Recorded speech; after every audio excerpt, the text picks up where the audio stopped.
युवराजांचं मन वळवायला पाहिजे, नाहीतर अनर्थ होईल. होईल तर दिलेर खान दिसतो तसा नाही, म्हणूनच काळजी वाटते. आज नजर कैद केली, उद्या आणखीन काही करेल. हे सगळं युवराजांना सांगितलं पाहिजे.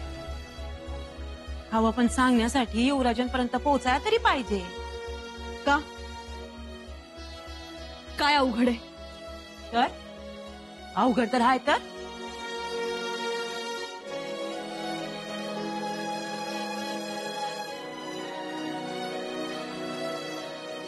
लाडी जी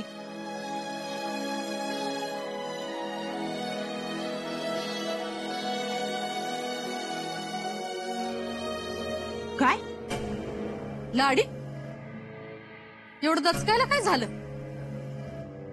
अनसुनबाई, काय व असं काय सांगितलं लाडीला? काही नाही धारात्या.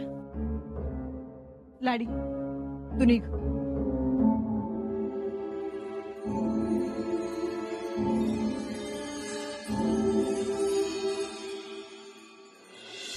धारात्या, लुगडं खूप खुलून दिसतंय. खूप दिवसांनी नेसायला काढलं का? वय जुनं पानच आहे, लय दिस नेसले नव्हते. म्या कशासाठी आलो होतो? हा, भवानीबाई उठत्याल आता आणि मग दुडदुडू धावत येत्याल, बोबड्या बोलानी हाका मारत.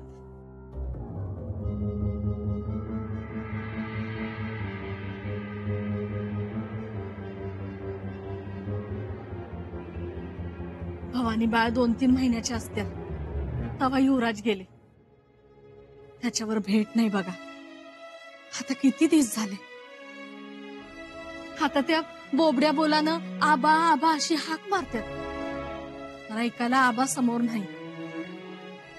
बाप लेकीची भेट कधी होईल? तो योग लवकरच येईल. बरं होईल बाई, मी आता नवसच बोललोय. पण धारात्या एक कर, भवानी बाळाला आमच्या शिवाय सुद्धा काही वेळ थांबण्याची सवय कर. ते नाही जमायचं. हा, बाप नाहीच्या नाही, आईची तरी माया अखंड मिळू द्या. माया तर आहेच ग धारात्या, पण वेळ प्रसंग काही सांगून येत नाही ना. आणि त्यात रायगड म्हणजे सगळा जबाबदारीचा खेळ. उद्या आमच्यावर काही जबाबदारी आली स्वराज्याची, तर त्यात भवानीबाईंची आबाळ व्हायला नको. काय बोललासा? हा, काय गड सोडून जायचा विचार बिचार आहे का काय? भलत सलत काहीतरी बोलू नका. रजाचा गज करायला जाल त्या भानगडीत पडू नकासा. ही माझी कापूरवळी तंबी समजा पाहिजे तर. हा, मी आज जरा बघून येतो कुठल्यात का ते बघतो.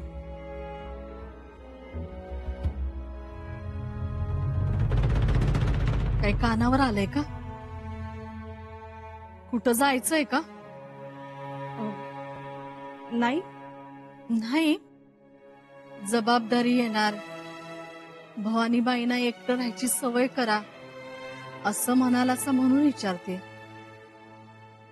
धारात्या तसं काही नाही. हे बघा, युवराज आणि रानू अक्कांचा घोर आहे तेवढा बास. आता बोललात ते बोललात, पुण्यांदा बोलू नका. सांगून ठेवतो.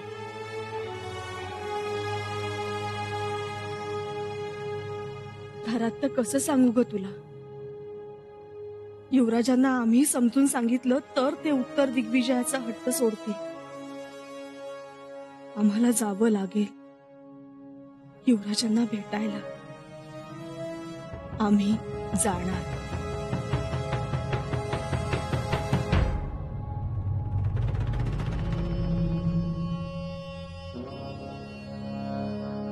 दादासाहेब त्या दिलेर खानास दिवसल्यासारखं होईल.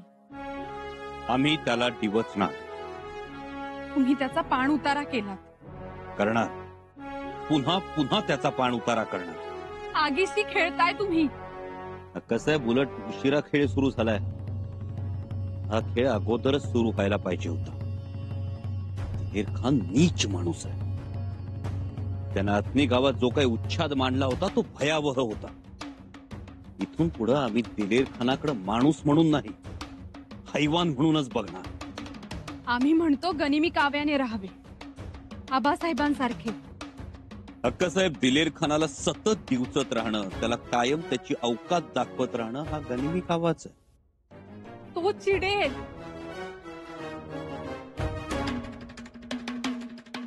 अक्कासाहेब घाबरलात? एक गोष्ट लक्षात ठेव, जोपर्यंत एखाद्याकडे संजीवनी वनस्पती असते, जोपर्यंत एखाद्याकडे लोखंडाला सोनं करणारा परीस असतो, तोपर्यंतच त्याला महत्व असते. त्याचप्रमाणे आम्ही आहोत म्हणून दिलेर खानाला किंमत आहे. आता आम्ही मोगल छावणीत आलो आहोत ते आमच्या राजकारणासाठी, पण दिलेर खान मात्र फुशारक्या मारतोय की त्यानं आम्हाला मोगल सल्तनतीत आणलंय. बापापासून बेट्याला फोडण्याच्या बढाया अमीर उमरावांकडे मारत फिरतोय तो, पण असलियत वेगळीच आहे. दादासाहेब, आपण त्याच्याच छावणीत राहत आहोत. आहोत त्याच्याच छावणीत आहोत, पण अक्कासाहेब दुसऱ्याचा विस्तव चोरून आणला म्हणून तो कोणी गवताच्या गंजीत लपवून ठेवत नाही ना. दिलेर खानानं नेमकं तेच केलंय. पुरेपूर जोखलंय आम्ही त्याला.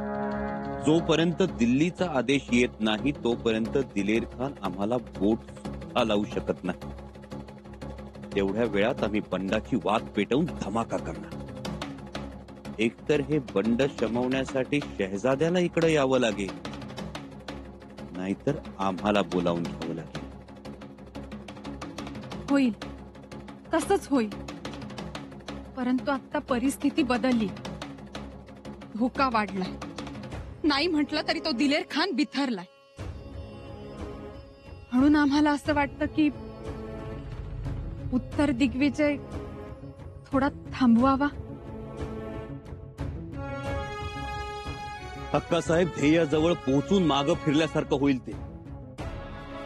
मागं फिरलो तरी जाणार कुठं? रायगडावरून अजून काहीच खबर नाही. इथे तर अजूनही आमचे निवाडे होतात. जर काही ठोस निरोप आला तरच माघारीचा विचार करू, अन्यथा आम्ही मागे हटणार नाही. मुळात संभाजी मागे हटण्यासाठी नाहीच. सुनबाई, मातोश्री, काय झालंय? कुठे काय नाही. भांबावून गेलाय? नाही तर नाही, समोर आलोय आम्ही तरी मुजरा केला नाही. अगं बाई, अहो, नाही म्हणजे आम्ही म्हणालो म्हणून लगेच करायलाच हवं असं नाही, पण आजपर्यंत असं कधी झालं नाही म्हणून बोललो. मातोश्री, आमचं मन स्थिर नाही. युवराजांची खूप काळजी वाटते. अतीतही खूप खडाजंगी झाली. दिलेर खान डूब धरून तर बसला नसेल ना? म्हणतात ना, मन चिंती ते वैरी न चिंती. येतात मनात विचार. तेच झालंय आमचं. पण तुम्ही कुठे निघाला होता तसं लगबगीने?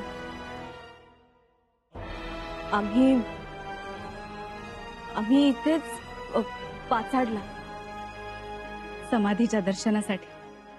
हो, म्हटलं जाऊन यावं. जा जा, तिथे जाऊन घटकाभर जरी बसलं ना तरी मनाला शांतता मिळते. म्हणूनच म्हटलं जाऊन यावं. येऊ आम्ही? वाटलं तर आम्ही येतो तुमच्या सोबत. तसंही आम्हाला काय काम आहे इथे? तुम्ही कशाला मातोश्री? आबासाहेब आहेत, काही लागलं सवरलं तर. अहो, त्यांची मसलत सुरू आहे आणि ती संपेपर्यंत आपण येऊच गडावर. चला चला.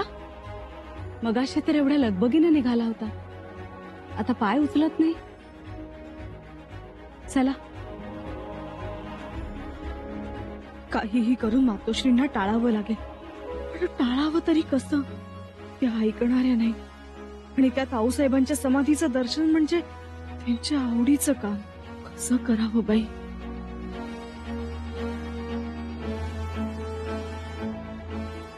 सुनबाई काय झालंय? कासवाच्या चालीने चालताय. बराबर चला. आणि मेणे करायचे मातोश्री, नाही म्हटलं तरी तुमचे पाय जडावले. आमचे पाय जडावले ते भवानीबाईंमुळे. का? काय केलं त्यांनी? आत्ता झोपल्यात त्या, पण उठल्यावर सांभाळायला कोणीच नाही. का? धाराऊ कुठे आहेत? घरात त्या आहे मातोश्री, पण तिची तब्येत ठीक नाही. म्हणून जावं की नाही या विचारात आहोत आम्ही. म्हणजे पाचाडला जाणं रहितच करतो. रहित कशाला करताय? आणि तुम्ही आम्हाला अगोदर का नाही सांगितलं? म्हणजे निघताना नाही वाटलं काही, पण काळजी वाटत असणार. वाटणारच. प्रत्येक आईचं तसंच असतं. मन मारावं लागतं बाळाच्या सुखासाठी. पण तुम्ही तसं नका करू. म्हणजे जायचंच. जायचं, पण तुम्ही एकट्यानेच जायचं. आलंय की नाही मनात तुमच्या? जाऊन या, दर्शन घेऊन या. आणि भवानीबाई? आम्ही आहोत ना. तुम्ही जा, नका काळजी करू. येतो आम्ही.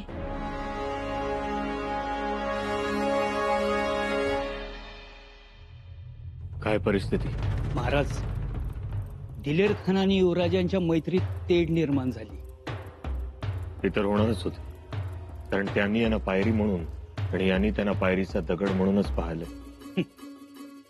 आत्नीमध्ये युवराजांनी जो पवित्रा घेतला त्यामुळं दिलेर खानाच्या गोठातलं वातावरण बदललंय. महाराज, त्या दिवशी तो दिलेर खान मरणारच होता, पण त्याच्या नशिबाची दोरी बळकट म्हणून वाचला. पण आता दिलेर खान गप्प बसणार नाही. हा, नजर कैद, पहारे सुरू आहेत. लक्ष ठेवलंय त्यानं. आता या सगळ्या कागाया त्या औरंगजेबापर्यंत पोहोचणार. आपण जालना आणि धरणगाव मारलंय, त्यामुळे औरंगजेब आधीच चिडू नये. पुन्हा मी आता भोपाळगडही घेणार, त्यानंतर तर आणखीनच गोंधळ उडणार.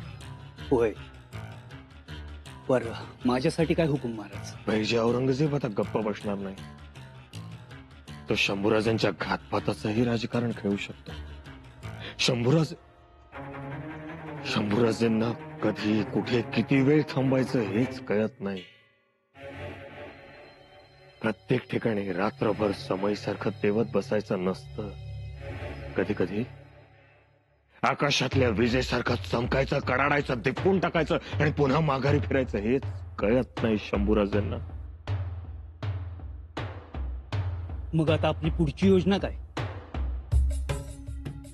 आदिलशाहीचा वजीर मसूद खान त्याच्याशी संधान बांधून असा. अमीररावांना म्हणावं सावध राहा. दिल्लीहून एखादं तरी फरमान येणारच, त्यामुळे त्या वाट्यावर आपली नजरबाज ठेवा. शेताफीनं साम दाम दंडानं त्या फरमानाची नक्कल करा, आम्हाला पाठवा. जी महाराज, त्याची काळजी नको. आणि शंभूराजांना आता आमचा निरोप द्या. त्यांना म्हणावं उत्तर दिग्विजय पास, थांबा म्हणावं. आता सांगतो, असाच्या असा निरोप सांगतो महाराज. पण युवराजांनी ऐकायला पाहिजे. पाहिजे. आता तुम्ही क्षणाचाही विलंब करू नका. प्रसंग पडला, कुठे दगा फटका होतोय असं जर जाणवलं तर आमच्या लेकराला सुखरूप पुन्हा स्वराज्यात घेऊन या. ती जबाबदारी आता तुमची. जी महाराज, आशीर्वाद असावा. आता आशीर्वाद आई जगदंबेचा.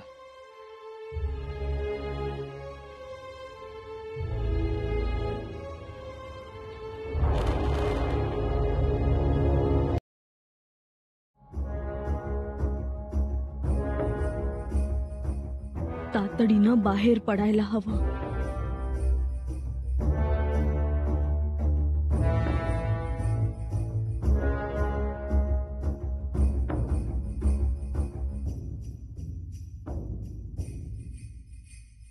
काय करावं? का आपणच दिलेर खानाच्या छावणीत घुसावं? आता कोणी अडवणार नाही. फक्त महाराज समोर आले तर अडचण होईल. कोणाला पाठवावं शंभूराजांकडे? कोणाचं ऐकतील शंभूराज? कोण परिस्थितीची जाणीव करून देईल त्यांना? आई जगदंबे, एवढी वेळ निभावून ने, आम्हाला गडाखाली अलगद उतरू दे.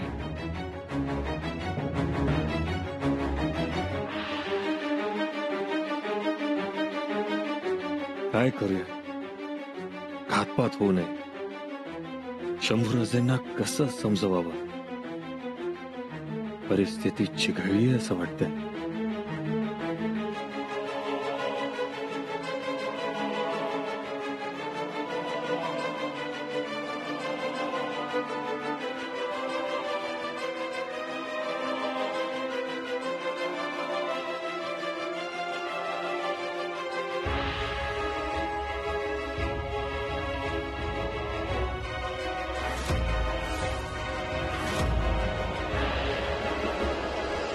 सुनबाई,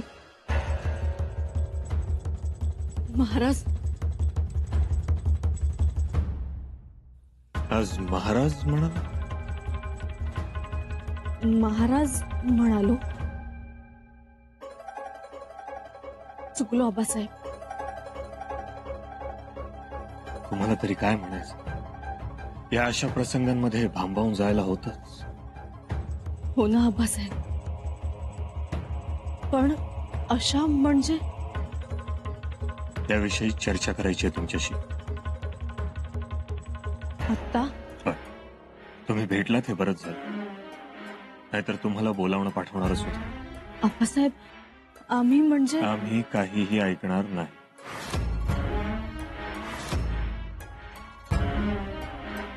पण आबासाहेब. गडबडीत आहात? हो, नाही म्हणजे. कामाची गडबड असेल तर करून घ्या. आम्ही शंभूराजेंबद्दल बोलणार आहोत. हो, आम्ही त्याचाच विचार करत होतो. त्याच विषयी चर्चा करायची, कारण आता निर्णय घेतलाच पाहिजे.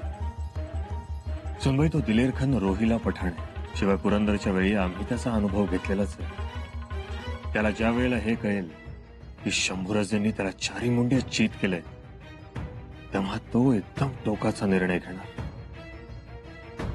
हो ना महाराज, आणखी काही महत्वाचं बोलायचं होतं. या.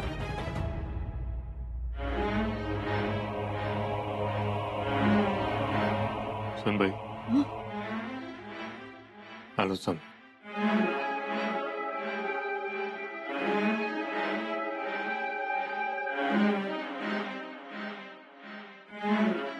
क्षमा करा आबासाहेब आम्हाला. आम्ही पहिल्यांदा मर्यादा ओलांडत आहोत, पण अमर्याद युवराजांसाठी पहिल्यांदा धाडस करत आहोत.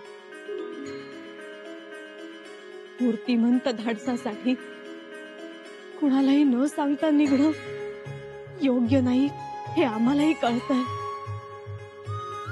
पण आम्ही युवराजांसाठी जाणार आणि जायलाच हवं. आम्हाला युवराजांचं यश कलंकित होऊ द्यायचं नाही. स्वराज्याच्या सुखासाठी जर ते बदनामी ठरत असतील तर ती बदनामी आम्ही रोखू. आम्हाला ठाऊक आहे आबासाहेब, दिलेर खानाच्या छावणीत जाणं म्हणजे कदाचित मृत्यू. पण आमच्या मरणाने जर युवराजांच्या ध्येयासाठी वाट मोकळी होणार असेल तर ते मरण मान्य आहे आम्हाला. क्षमा करा आबासाहेब, आम्ही नाही थांबू शकत आता. एका नवऱ्याची पत्नी म्हणून चाललोय, फक्त युवराजांसाठी चाललोय. आशीर्वाद द्या.